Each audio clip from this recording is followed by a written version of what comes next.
కాకినాడ జిల్లా సామలకోట మండల పరిషత్ కార్యాలయంలో మండల ఉత్తమ ఉపాధ్యాయులను విశ్రాంత ఉపాధ్యాయులను ఘనంగా సత్కరించారు. కాకినాడ జిల్లా సామలకోట మండలం స్థానిక మండల పరిషత్ కార్యాలయం నందు మండల విద్యాశాఖ అధికారులు వై శివరామకృష్ణయ్య, పుల్లయ్య ఆధ్వర్యంలో ఉపాధ్యాయుల దినోత్సవం నాడు సామలకోట మండలంలో ఉత్తమ ఉపాధ్యాయుల అవార్డును పొందిన ఉపాధ్యాయులను, మండల పరిధిలో వివిధ పాఠశాలల్లో విద్యాబోధన చేసి విశ్రాంతి తీసుకుంటున్నటువంటి ఉపాధ్యాయులను సామలకోట మండల అధ్యక్షులు బొబ్బరాడ సత్యబాబు అధ్యక్షతన ఘనంగా సన్మానించి సత్కరించారు. కార్యక్రమానికి పెద్దాపురం శాసనసభ సభ్యులు నిమ్మకాయల చినరాజప్ప ముఖ్య అతిథిగా పాల్గొన్నారు.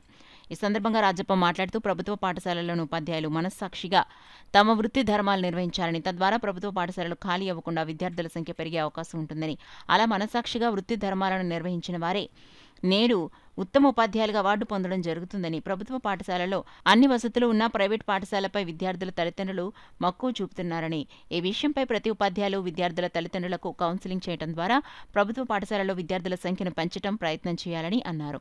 ఈ కార్యక్రమంలో ఎంపీడీఓ శ్రీ లలిత, ఏవో మంగతాయారు, రాష్ట్ర ఉత్తమ ఉపాధ్యాయ అవార్డు గ్రహీత తోటకూర సాయిరాం, కృష్ణ, బీజేపీ నాయకులు విత్తనాల వెంకటరమణ, విద్యాశాఖ కార్యాలయ సిబ్బంది, మండల పరిధిలోని వివిధ పాఠశాల ఉపాధ్యాయులు పాల్గొన్నారు.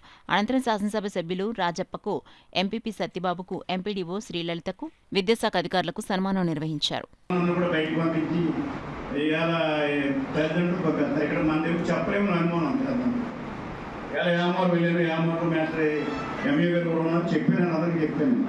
అంటే మన పిల్లలు మన స్కూల్లో మంచిది, మీరు చదివేదాకా బయటకు పంపుతున్నారు, మీరేమో మా పిల్లడు బస్సు ఎక్కితే గొప్ప అనుకున్నారు, మీరు పిల్లల్ని ఇక్కడ చదివించండి అని చెప్పడం జరిగింది. మీరు కూడా టీచర్స్గా మీరు ప్రూవ్ చేసుకోలేకపోతున్నారు. ఎక్కడైతే మైనస్ అవుతుందో అక్కడ ఎగ్జామ్ కానీ టీచర్ కానీ వీక్ అయితేనే బయటకు పోతున్నారు. మీరు ప్రజలు కన్వెన్స్ చేసి పిల్లల్ని కన్వెన్స్ చేస్తే పిల్లలు పెరుగుతున్నారు, మీరు చెప్పలేకపోతే పిల్లలు తరుగుతున్నారు. అది వస్తుంది. ఎందుకంటే నేను ఎక్స్పీరియన్స్ మీద చెప్తున్నాను. ఇది మీరు ఏమనుకున్నా నాకు ఏం ఇబ్బంది లేదు.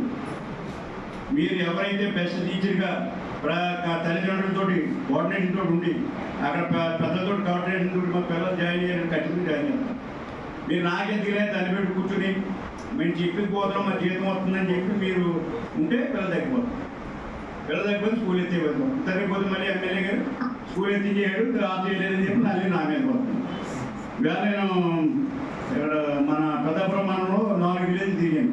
4 విలేజ్లో కూడా ఒక స్కూల్లో 6, ఒక స్కూల్లో 10, ఒక స్కూల్లో 3. ఏమయ్యంటే నేనేం చేయలేని అన్నారు. దానికి బాధ్యత కూడా పిల్లలు పెంచడానికి కూడా కారణం మీరే. ఎందుకంటే నేను ఎమ్మెల్యేగా ఉన్నాను. నేను ప్రజలు అట్రాక్ట్ చేస్తే నేను చెప్తాను. ప్రజలు ఆచార్య యొక్క పుట్టినరోజుని మేము జరుపుకోవాలని అన్నప్పుడు ఆయన ఒకే ఒక మాట అన్నాడు, నా పుట్టినరోజు జరుపుకునేదానికన్నా నా పుట్టినరోజుని ఉపాధ్యాయుల దినోత్సవంగా జరుపుకుంటే అదే నాకు గర్వకారణం. సో నా పుట్టినరోజు మీరంతా కూడా ఏమైనా ట్రీట్ చేయమని అయ్యేనైనా ఉపాధ్యాయుల దినోత్సవంగా జరపండి. సో ఆ రోజు నుంచి మరి ప్రతి సంవత్సరం సెప్టెంబర్ 5నే ఉపాధ్యాయుల దినోత్సవంగా జరుపుకోవడం జరుగుతుంది. ఆ ఉపాధ్యాయ దినోత్సవం మనందరికీ కూడా పండగ.